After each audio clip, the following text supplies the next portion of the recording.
House senior advisor and President Trump's son-in-law, Jared Kushner, gave a rare interview on Monday. He spoke with Fox News, and he was asked about the investigation into the death of journalist Jamal Khashoggi.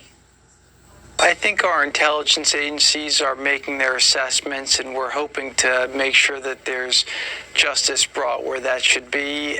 We're focused now on the broader region, which is figuring out how to hopefully bring a deal together between the Israelis and the Palestinians. It's been nearly a month since the CIA assessment that Saudi Arabia's Crown Prince, Mohammed bin Salman, ordered Khashoggi's death. This also comes after the New York Times reported that Kushner and the Saudi Crown Prince continued to exchange messages even after Khashoggi's murder. According to the Times, Kushner has offered Mohammed bin Salman advice on how to weather the storm surrounding the kingdom. Joining me now is the former acting director of the CIA. It's crazy because what people see is the ball either going in the net or the ball being saved. They don't see. President Trump's son-in-law has a 41-story size problem at 666 Fifth Avenue. Jared Kushner's company still holds half of the $1.2 billion mortgage and hasn't paid a cent, forcing the Kushners to look overseas for investors. Caleb Melby's recent story on the Bloomberg takes a deep dive into Kushner's struggles with the property. Caleb joins us now. Caleb, great stuff.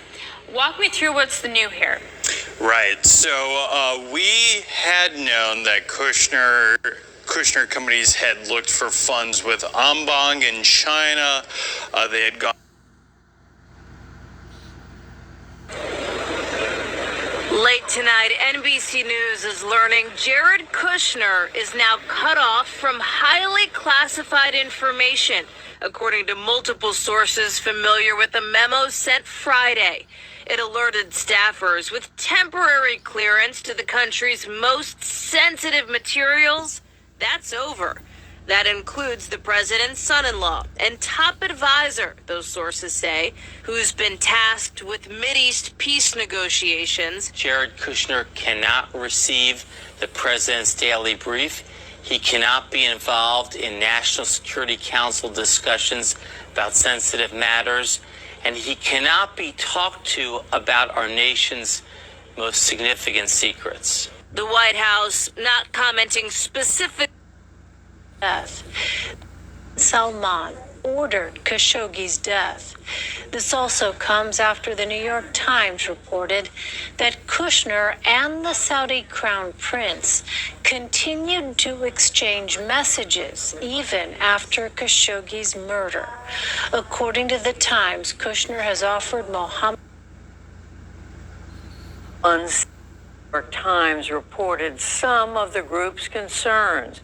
The private equity firm that former President Trump's son-in-law, Jared Kushner, secured last summer from a fund led by the Crown Prince of Saudi Arabia, has raised questions about the ethics of post-White House business dealings.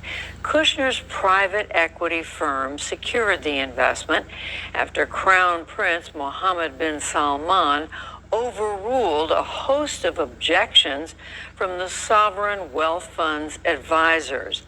The New York Times reported some of the group's concerns.